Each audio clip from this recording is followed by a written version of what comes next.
Okay. And, some might ask, as I do on this slide, what's the deal? Why do you keep bringing up this subway, Timur? I've been hanging out with you so much, and you always come back to this subway system. Is this a sign of specific train fascination that has some correlation with negative stereotypes about mental illness?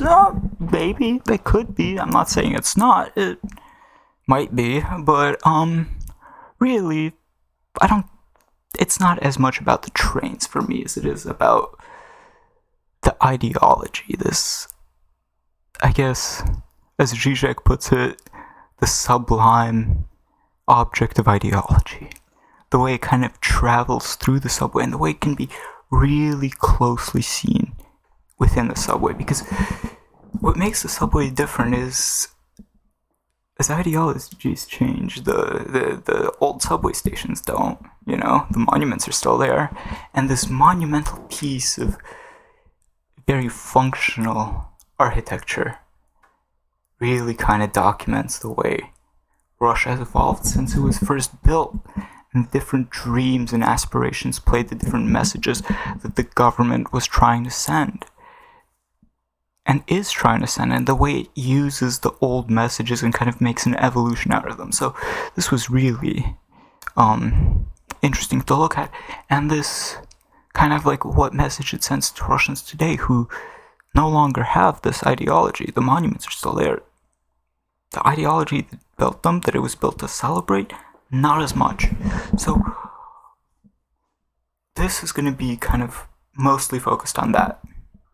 And it's going to use the architecture to focus on that. So, I mean, the numbers are there. 75% of the city uses it, like 9 million people, 300 stations, average wait time of 30 seconds for a train compared to like 6 to 12 minutes in New York. Which only has like 6.2 million at its very peak. The very peak single day ridership in 2015. That was, which is peak of all time, by the way, not just in 2015, but that was 6.2 million compared to 9 million, so the numbers are there. Don't get me wrong. If you like trains, you should like this.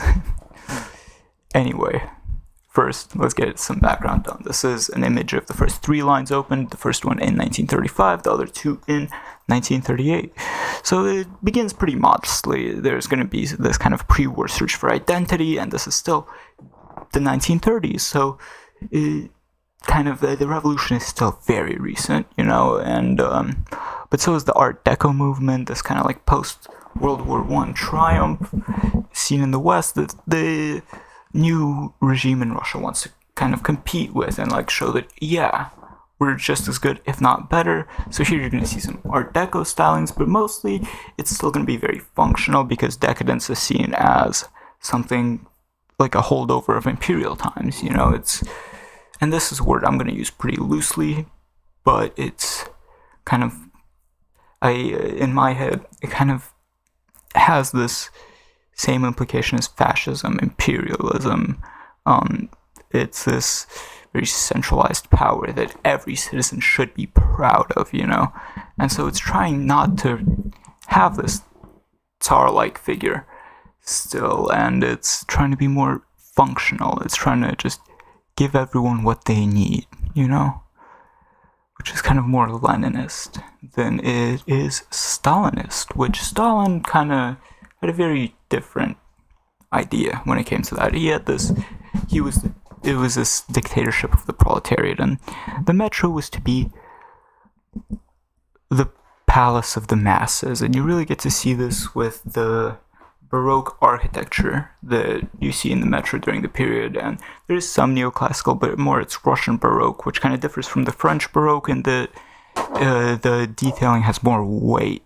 It's meant to seem more powerful, and it has some other elements, but especially the use of that specific yellow color, you see that a lot within the Kremlin. But really, this kind of Stalinist dictatorship of the proletariat, it's still meant to convey might, that yeah, this is Moscow. We are a powerhouse. Something to be proud of. There is this deep history, and especially after the end of World War II, when Russia had just won, there was this great celebration of militarism. You see these parades in Moscow in front of the Kremlin, and really, Stalin was almost trying to compete with tsars, not necessarily the other uh, governments at the time across the world, in my eyes. But this is what kind of the metro looked like at the time. It already had the round circle line, and I call this the Delulu arc in kind of a humorous fashion because it's meant to kind of sound like Rococo, which Delulu, if you don't know, it's like this TikTok trend or something where girls are saying that they need to be delusional to achieve anything, like to find a job. You have to be kind of delusional about it and call back 7, 8 times, maybe lie on your resume a little bit, and I vibe with that, yeah. And this is honestly my favorite period of metro architecture. I don't know how well the sound is because I keep moving my mic. I always move my mic when I talk.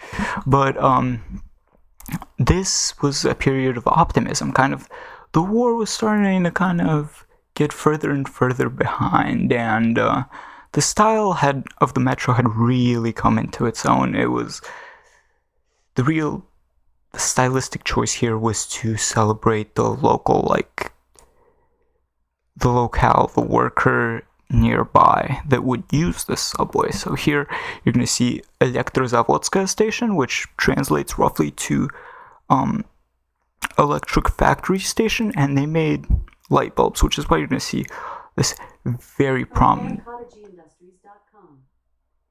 Alexa, shut up. We love that.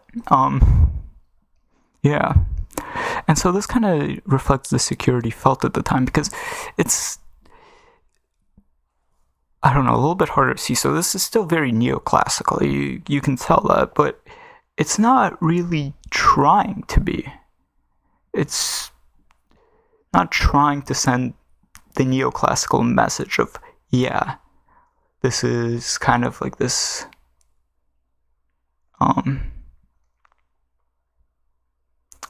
well, no, I phrased that wrong. It is trying to send the neoclassical message. I guess my understanding that is wrong, but it's like the neoclassical ideals of like liberty, democracy. Yeah, they're not fully there because this is still the Soviet Union, but this is the period of liberalization, right? Kind of like after Stalin. This is that liberalization period. Not really during Khrushchev's reign, but the guy before him, I am forgetting his name, maybe Brezhnev, maybe. But here you do see this neoclassical architecture because this was supposed to be by the electric worker for the electric worker, and that is who it was supposed to be celebrating, right?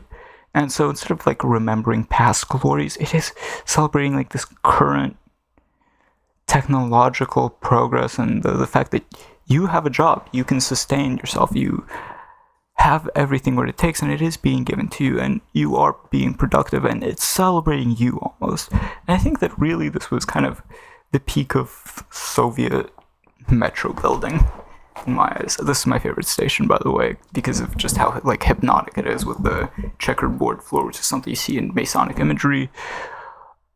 And really, this hallway, the kind of like middle aisle, almost like the aisle of a church, the thing, it's really well suited to that kind of decor, you know? And then after Khrushchev took power, and Stalin had killed his kid, by the way, so really he hated Stalin with a passion, you know, and he really wanted to do away from Stalin. So this is when you see like heavy de-Stalinization, and he really wanted to be seen as a reformer, and so he embraces this utilitarianism. And you're going to see these two different facets of how the Soviet metro should look play out all throughout its history. And not even just the Soviet metro, the Soviet Moscow metro. You're going to see it still till this day because Putin played off of a lot of these different ideas. There were this different cultural understanding of what it meant to be a citizen of the USSR or of Russia. And he kind of took them and incorporated these past ideals for himself, you know, which is something I'll get into later, but this was the time period where you really see brutalism, and you see it here. This is the station I used the most, well, second most. It was one of the stations that were closest to me, and it's drab. The Khrushchevkas, which are the 5-story commune blocks with the exposed concrete panels being linked together with the exposed mortar, completely undecorated, unpainted, just white. That is where the Soviet Union gets that like bleak image.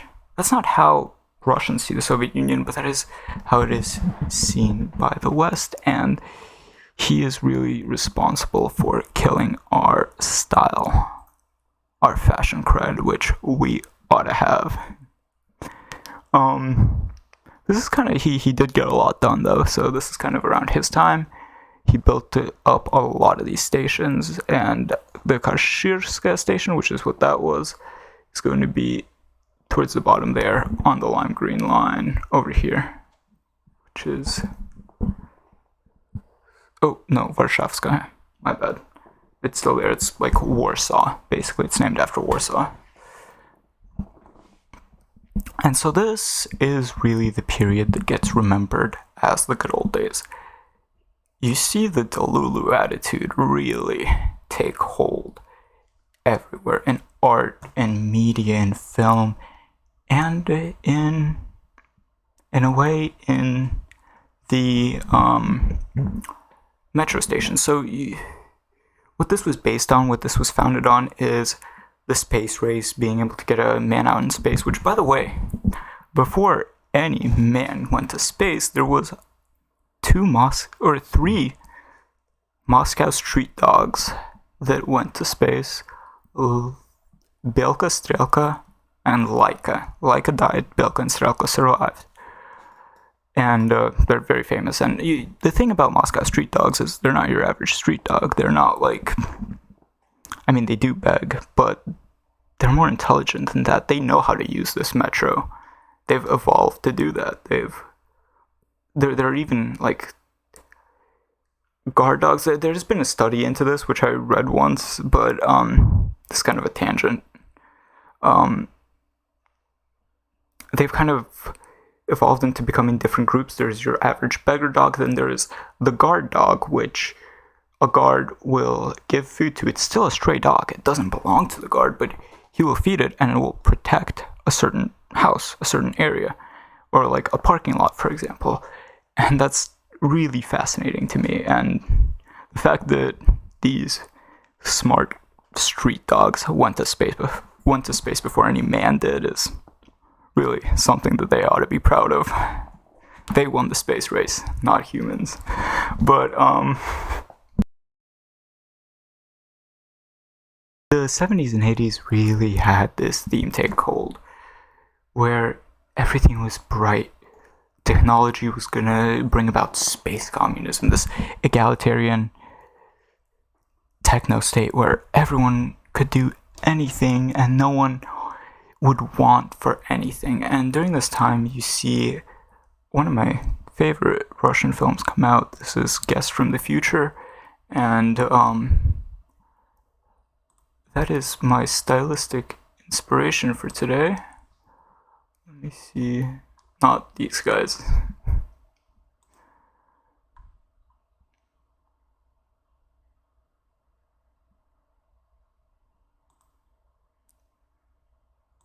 Yeah, this guy.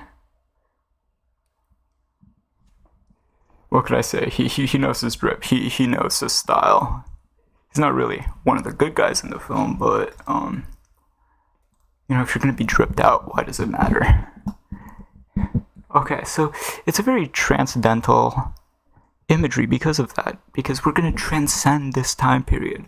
And even though right now is bright, it doesn't really matter because it was going to be so much more beautiful when you grow up. And this is when a lot of the adults that are around in Russia today grew up. This was kind of their childhood. This is what gets fondly remembered. And I'm going to get into that metro station on the bottom in a second, because this is a perfect example of that. With that like golden triangular tiling on the roof is supposed to represent is the fabric of space, and the lights are supposed to obviously be the stars, and the way it gets decorated is really beautiful because it's this whimsical architecture that gets brought into it. It's really on display, this future dream state. And then the USSR kind of was forced to wake up. So during this economic period, which was really a hard time for Russians, not a lot got built. It was really there was not a lot of money for development around, and this only kind of ended in the mid-90s, I want to say early 2000s, when new stations would start being built again. And also during this time, you had to shift away. So during this follow-up period, which would be called capitalist romanticism, Kaprom, a lot more people got cars. The car was the symbol of Western liberalism, of Westernization, of freedom, if you have it. But this picture, take note of it, it is the bombing, or not the bombing, the shelling of the White House. So that's the Russian White House. Obviously not, that's not the White House. Silly me. But yeah, this is the Russian White House. This is the seat of parliament. And yeah, what was built during those periods was kind of a very minimalist style. Not the international minimalist style, it was kind of a variation of that, kind of leading into that. But then what you saw, and this is kind of what it looked like in 2012, which is a little bit later, kind of towards the end of this Kaprom period, which is above ground, because still metro stations, they began being built again, but they weren't really opening again yet. So this is the horrifying period that took hold above ground. This is what architecture looked like when I was growing up. This was, oh god. Okay, so buildings would begin being faced with veneers. They would still be Khrushchevkas. Well, even Khrushchevkas would start getting these veneers, these tiles over them, to make them look more bright and happy and dreamy, to really disregard this old image of a drab Soviet society. But in the new constructions, this was ramped up to 10 billion.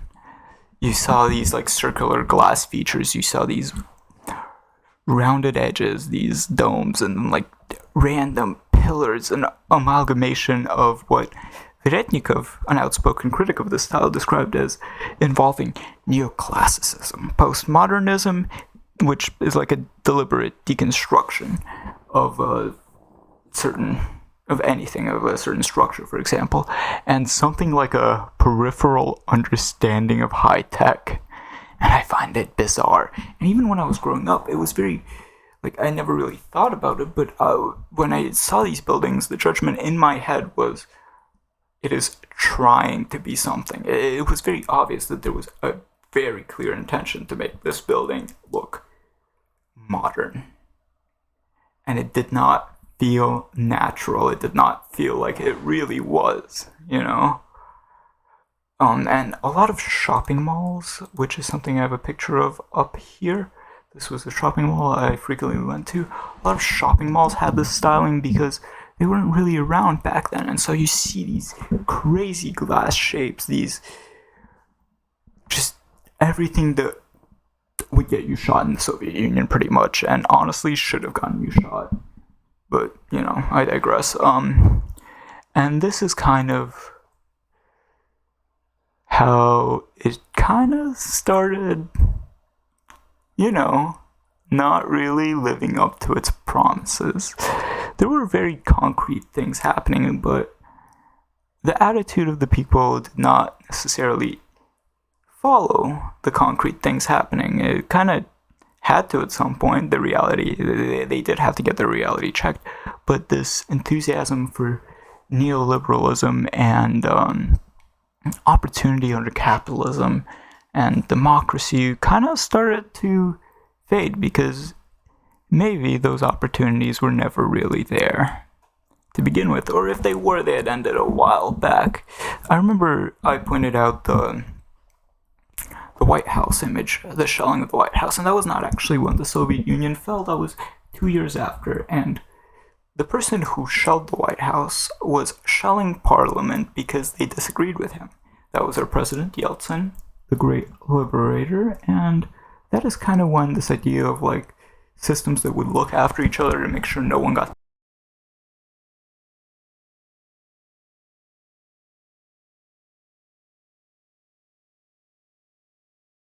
front. This is also when it stopped being really free market capitalism and became, there were these national champions. That's what the law describes them as.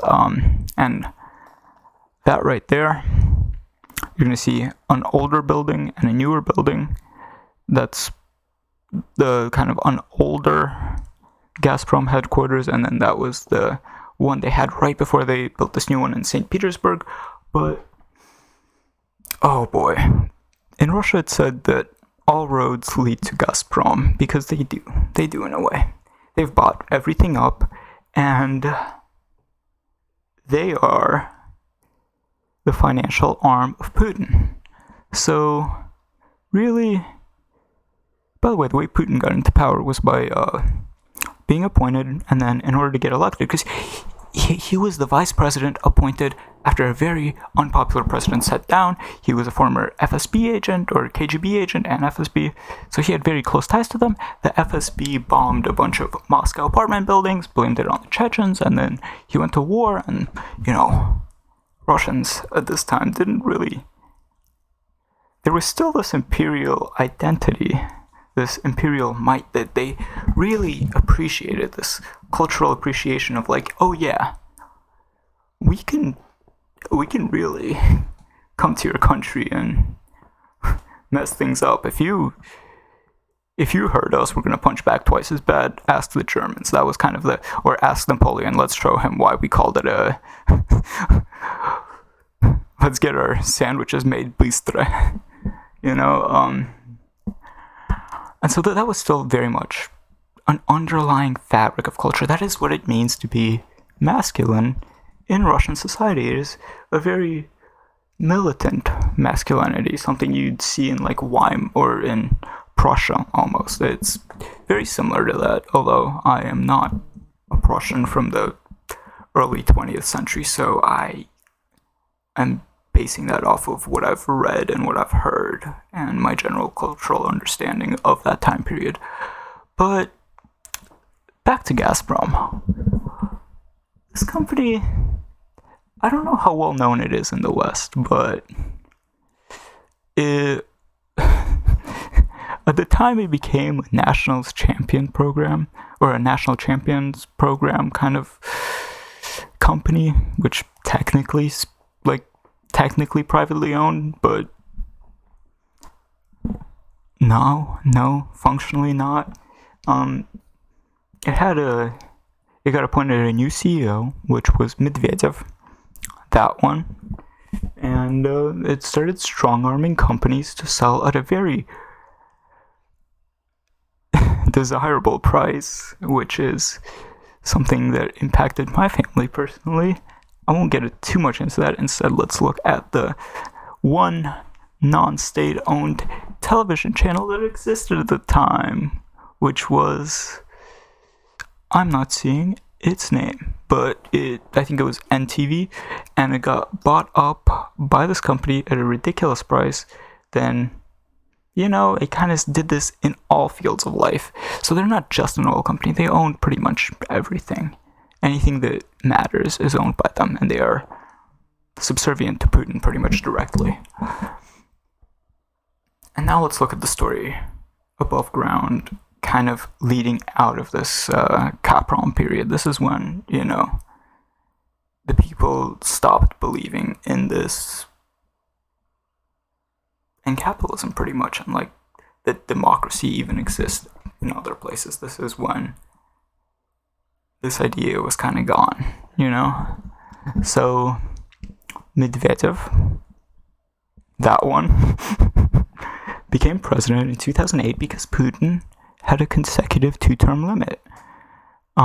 So he couldn't be president for a third term. That would be outrageous. Instead, Medvedev was the president and Putin was the prime minister.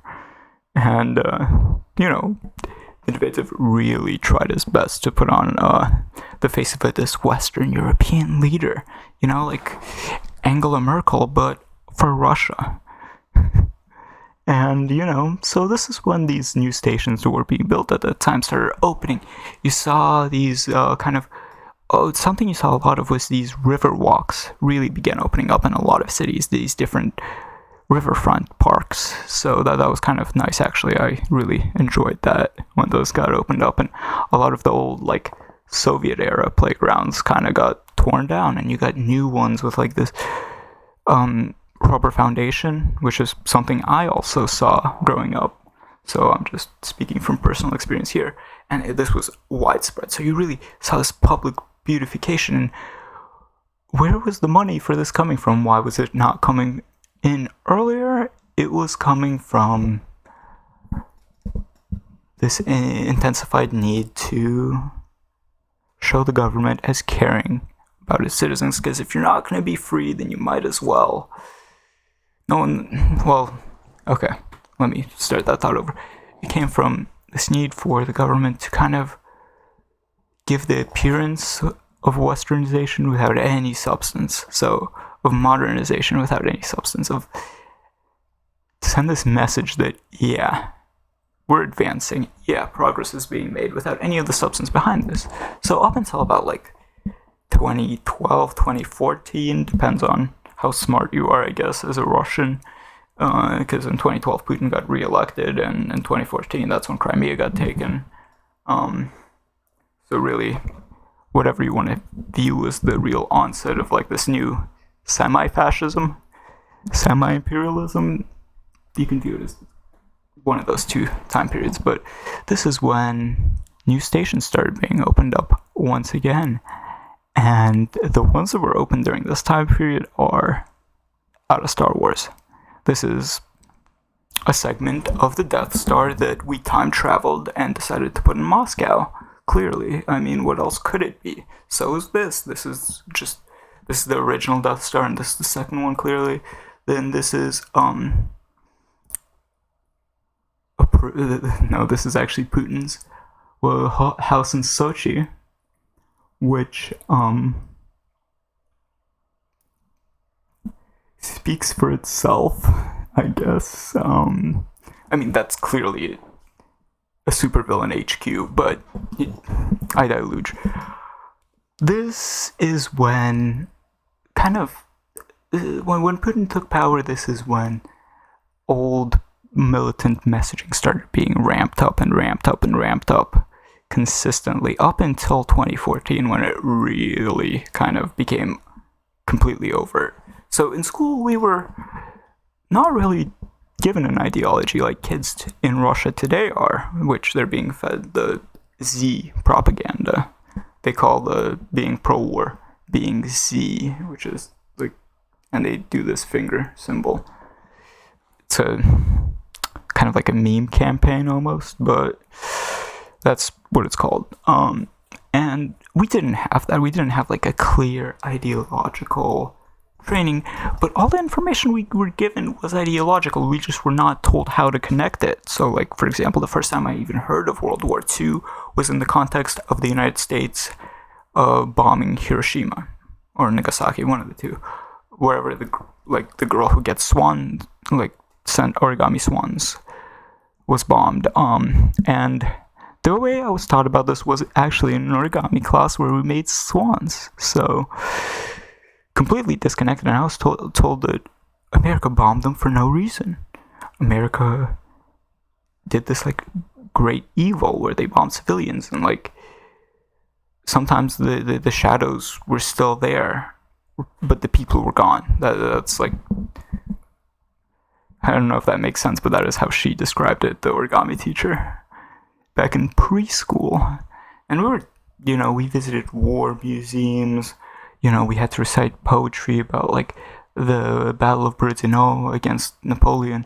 And, I remember this one day in, like, choir in second grade, the teacher got really upset at us because the Americans, first of all, not all of us were singing. Second of all, everyone was sitting in their seats for the national anthem, by the way. And she had found out that the Americans all stand and put their hands over their hearts, so she made us all stand. So, yeah, that was, this nationalism was kind of being brought back slowly. It's not like this national identity was coming back. It's not like right after the fall where it's like, what is Russia? Aren't we the USSR? Why?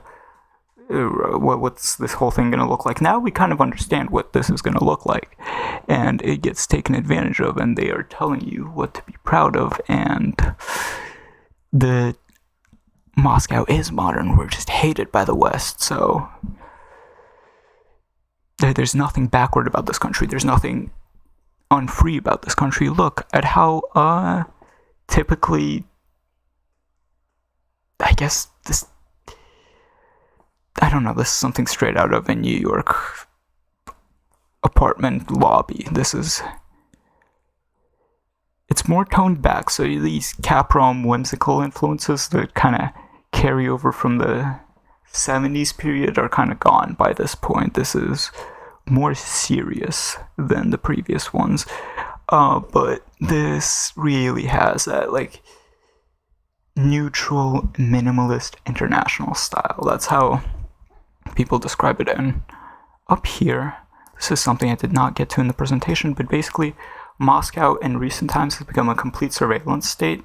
All of it has, like, not as bad as China, but you do get tracked everywhere you go.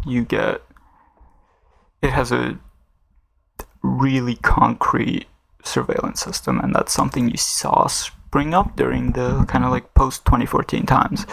And this is when the things we were proud of, the kind of culture we had, got taken advantage of, and kind of, it was never addressed before when we had all those neoliberal hopes.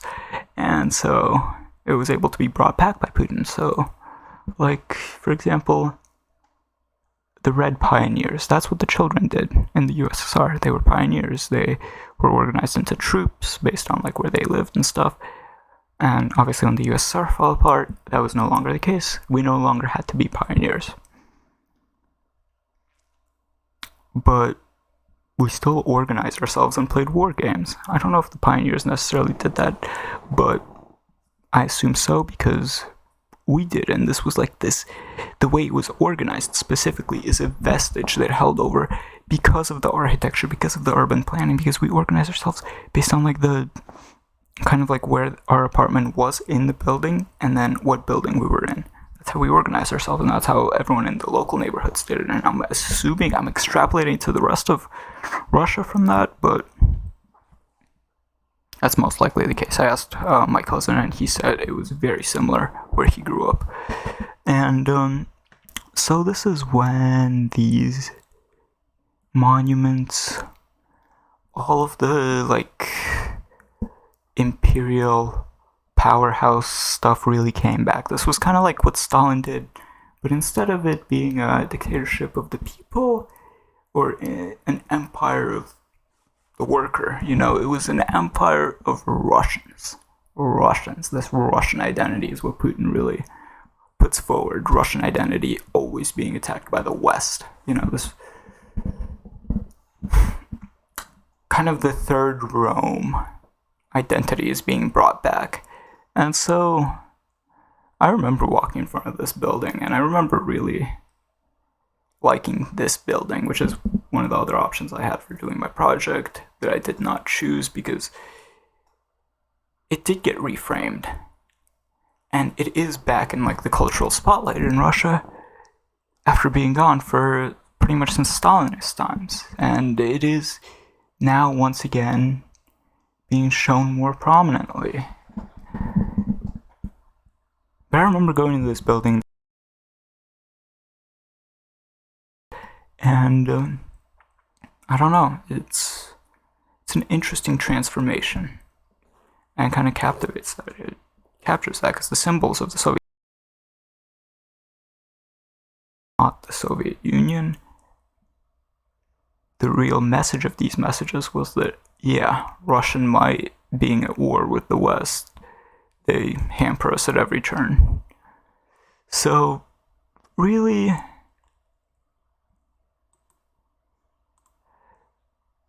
what's interesting about this is the amount of apathy and just, apathy. That there is nothing concrete to believe in Russia anymore, and the idea that anything could or should be believed in would get you laughed at. There's a lyric of a song of like a rap song I know in Russian, which basically says, "We don't believe in God, but He believes in us." Because what happens once there is no more real believable ideology, where every single one you've ever been told has just been lying to your face? Every single time the government or society tells you something's true, it's not. What happens then? You start to individualize, and that's what really happens now.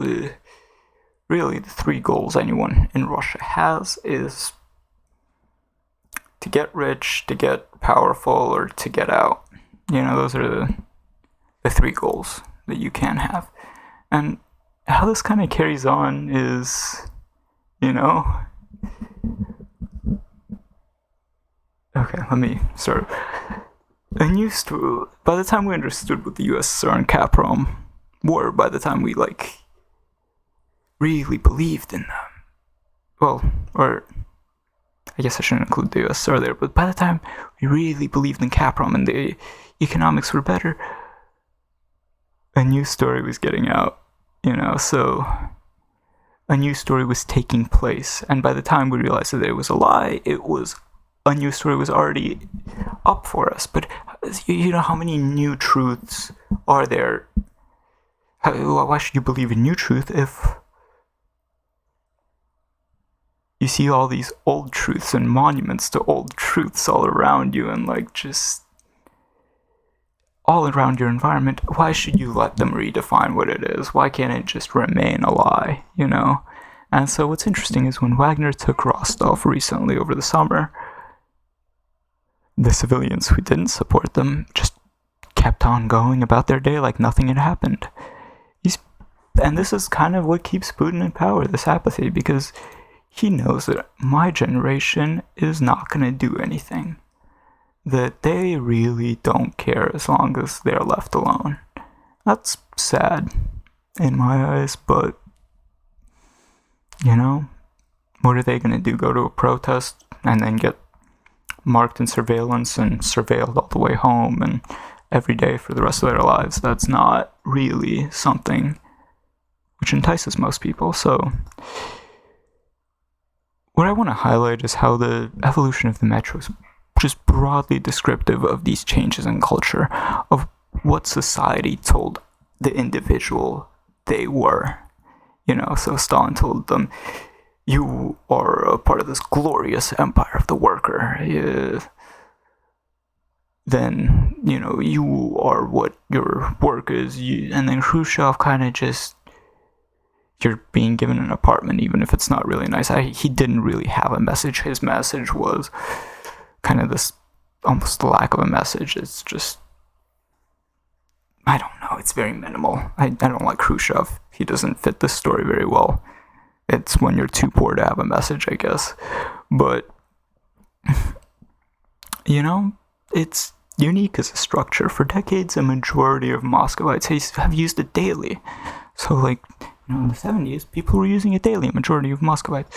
And they were seeing this old Stalinist architecture you still see today. And news stations are always built according to the new narratives, with these new promises, this new message of what, those in power want you to believe. But, the old stations are still there. The old new narratives kind of still remain. They're still there. The statues are still there. That's what really comes back to me. Because the only thing that kind of shifts is the cultural focus. They're not praised anymore. These are almost like churches for gods who aren't prayed to anymore. So who is it now? Or if they keep having to be reconciled and reconciled and reconciled, so yeah, that was true, or there were aspects of that were true, or no, this was a bad guy lying to you, but they always have to be addressed and addressed and addressed. And every time they're addressed, it kind of seems like you're just getting further and further and further away from the truth. It's like you never can get the honest truth from society in Russia. And who is it a monument to then? That's the question you gotta answer. What promises were made? In that way, that's kind of what the metro describes. That's what it answers. And in that way, the modern international transitionary space, this like liminal non-space, is kind of genius because its message is just kind of very minimal also. It's just, oh yeah, we are modern. But it doesn't outright write that on the wall. It doesn't like do any of that. It just hopes you ignore it. So it's still kind of something to be proud of if you're into modernity, I guess, but it's not, no promises, you know? And that's kind of where I'm going to wrap it up. Or no, wait. So the reason this took a little bit longer to make was because originally I was supposed to record this in front of a highway interchange. And these are two structures that I really am fascinated with the comparison between, because they are what kind of compares what society in Moscow tells itself as compared to like society in Houston, for example. And these are not really noticeable to someone who grew up in Houston. This is not something they would see as a monument. But the first time I visited Houston, that is pretty much all I remembered from here. This is the only structure I remembered. The other memories are just things I did. But it was really striking to me. It's, you know, about the same age as the Moscow Metro. And the thing is, it's just as ideological. But it has never changed. The ideology it was built on, just like the Moscow Metro, the very functionality of it is ideological. You know, the Metro was designed as a communist transportation system, and everything was built around that so that everyone would have access.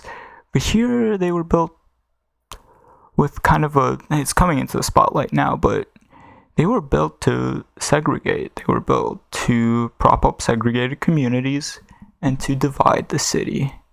And so that's where this individualism that you see embodied, that you see take form, really creeps in. And that's where I think I didn't really pay attention to the beauty it had up until I started, you know, kind of trying to make my way out of America and back to like Europe. Not specifically Russia, but just Western Europe, maybe Russia if we get a better story.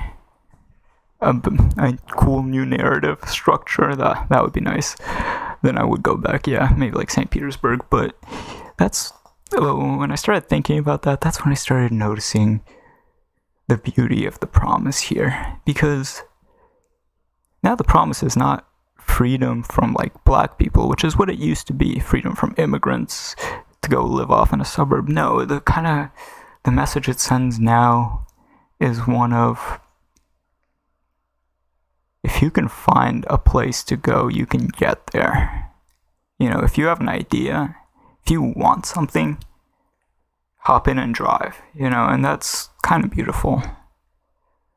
But what's ignored is, you know, can you afford a car? Can you afford the gas to get there? Did your parents give you a car? You know, so that's kind of the different comparison between the different very foundational structures of America and Moscow, the way society functions, the way culture is shaped by these structures, the way structures are shaped by ideology. And the Moscow Metro really opens a window to that. I think it's something that's important to think about as an architect who cannot speak concisely. Cheers. I am going to end now.